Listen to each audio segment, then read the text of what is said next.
Graça e paz, eu sou o Manuel Costa, estamos aqui em mais um momento de fé. Eu tenho uma palavra de Deus para a sua vida que está no livro de Juízes, capítulo 13, versículos 24 e 25. Diz assim a palavra do Senhor: Depois teve esta mulher um filho e chamou o seu nome Sansão. E o menino cresceu e o Senhor o abençoou. E o Espírito do Senhor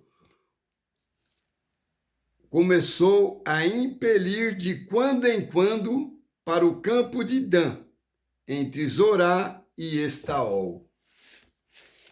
Meus irmãos, vamos falar aqui de uma mulher sem nome que criou um juiz.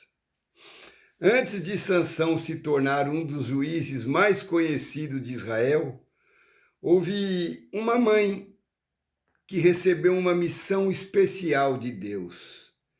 Embora na minha concepção, todas as mães recebem, alguma missão especial de Deus. Porém, nem todas acreditam nessa missão e muitos falham por negligenciar, por não conhecer, por não ter interesse na palavra de Deus, mas não foi o caso dessa mulher. Embora o seu nome nunca tenha sido registrado nas Escrituras, ela foi escolhida para criar um menino separado para um grande propósito. Não importa o tamanho do propósito que Deus separou para a sua vida, preste atenção nisso. Quando vem algo de Deus, não importa o tamanho, a importância é a mesma. E a história dessa mulher nos ensina sobre obediência, criação de filhos e responsabilidade pessoal diante do chamado de Deus.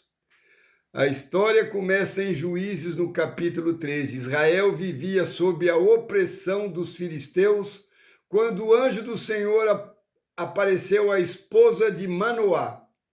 Ela era estéril, mas recebeu a promessa de que teria um filho que começaria a libertar Israel das mãos dos filisteus. E antes mesmo do nascimento dessa criança, antes da criança nascer, Deus deu instruções, específicas de como seria a criação desse menino. A mãe deveria evitar vinho, bebida forte e alimentos impuros, pois o menino seria nazireu consagrado ao Senhor desde o ventre dela. Isso está em Juízes 13, nos versículos 4 e 5. Quando Manoá ouviu a notícia, pediu ao Senhor que o mensageiro voltasse para ensinar como deveriam criar o menino. Sua preocupação não era apenas receber essa promessa, mas aprender a educar o filho da maneira correta. Aqui nós vemos tamanha dedicação à obediência, de Manoá. Ele clamou que o anjo voltasse para instruir pessoas que realmente se interessam pela palavra, pelas questões dos céus na vida dela e vive uma vida de obediência, o que faz toda a diferença no contexto da vida que estamos levando. E o anjo do Senhor confirmou novamente as orientações dadas à mãe, e mostrando que a responsabilidade da criação era algo sério diante de Deus. Coisas que a gente já não vê hoje em dia, essa dedicação na criação, porque hoje nós estamos tão envolvidos com o mundo, com as coisas desse mundo, que queremos facilitar demais a vida dos nossos filhos. E muitos de nós temos estragado os nossos próprios filhos diante dessa circunstância, diante dessa situação. Fazemos tudo pelos filhos, vamos brigar por causa dos filhos e muitas das vezes os nossos filhos não estão agindo de forma correta.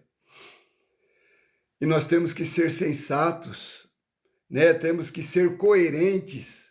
Cristão não pode ir da forma que o mundo quer nos conduzir. O cristão ele tem que ter a orientação dos céus, tem que ter uma palavra de Deus para conduzir a vida dele. A Bíblia não registra falhas dos pais na criação de Sansão, muito pelo contrário, eles buscaram direção divina e seguiram as instruções recebidas. O próprio texto afirma que o menino cresceu sendo abençoado pelo Senhor e que o Espírito de Deus começou a agir na vida dele.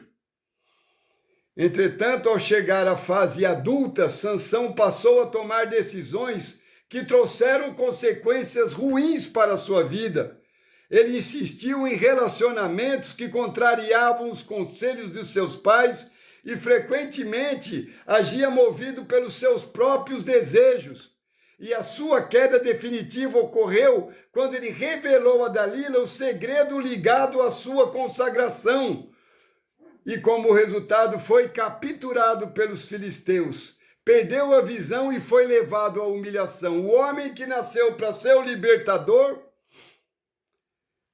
trabalhou de forma errada durante a convivência com Deus e colheu os frutos negativos, né? Porque ele foi quem ele devia destruir, foi por onde ele foi capturado. Perdeu a visão e foi levado à humilhação.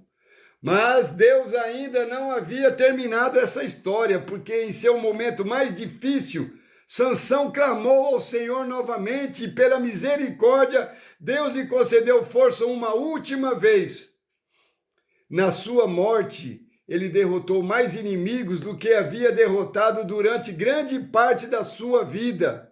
Então, a história da mãe de Sansão nos mostra que pais podem ensinar, orientar e obedecer a Deus, mas cada filho precisará escolher se vai permanecer fiel ao propósito recebido ou não. Porque as pessoas não têm interesse, mas ninguém está nesse mundo sem propósito, ninguém vive sem propósito. Deus deixou para todos um propósito de vida. Basta você procurar, basta você ir nas escrituras, basta você orar e entender qual o propósito de Deus para a sua vida, qual o propósito de Deus para a sua família, para os seus filhos. Nem toda queda de um filho é consequência da má criação dos pais. Porque existe essa hipótese também, né? Pais que não criam os filhos direito, como eu falei agora há pouco, pais que dão tudo para os filhos, que mimam os filhos, porque hoje o sistema está assim, dessa forma. Temos que mimar, temos que dar tudo, temos que concordar com tudo, mas isso não é a realidade de Deus para nossas vidas e para a vida deles. E muitos caem, como Sansão caiu justamente pelos nossos erros. Sansão foi por conta dele próprio, porque os pais estavam orientando. Então, nem toda queda é consequência da criação. Muitas vezes o resultado das próprias decisões tomadas ao longo da vida é que vai trazer as consequências, né? Eu costumo dizer, você tem que semear em todas as áreas da sua vida. Se você semear uma disciplina financeira, você vai ter uma vida, você vai colher uma vida financeira regulável, disciplinada. O seu corpo tem que ser disciplinado, sua alma, sua mente tem que ser disciplinada tudo na palavra de Deus. Eu comecei a estudar a Bíblia, eu comecei a vir para esse mundo, sabe, esse mundo de Cristo, o reino que Cristo apresenta. Eu não fazia atividade física direito, eu não cuidava do meu corpo, eu aprendi a importância e o cuidado que eu tenho que ter em todas as áreas da minha vida, semeando sempre sementes boas, e inclusive na nossa família e nos nossos filhos. Você não vai obrigar o seu filho a seguir a palavra de Deus, mas fale sobre Deus dentro da sua casa. Ore alto às vezes para ele ouvir que você está orando pela vida dele. Aleluia! E assim você vai poder, aos poucos, o Espírito Santo abre uma brecha e vai trabalhar nesse sentido, porque é melhor a gente ter um filho de joelhos diante do Senhor do que dentro de uma cadeia ou dentro de um cemitério, como nós estamos cansados de ver nos dias de hoje. Amém? Que essa palavra, repita essa palavra, que ela toque no seu coração. Paz, saúde e prosperidade. Até a próxima, se o Senhor assim nos permitir. Deixe seu amém nos comentários e que o nosso Deus seja louvado para todo sempre.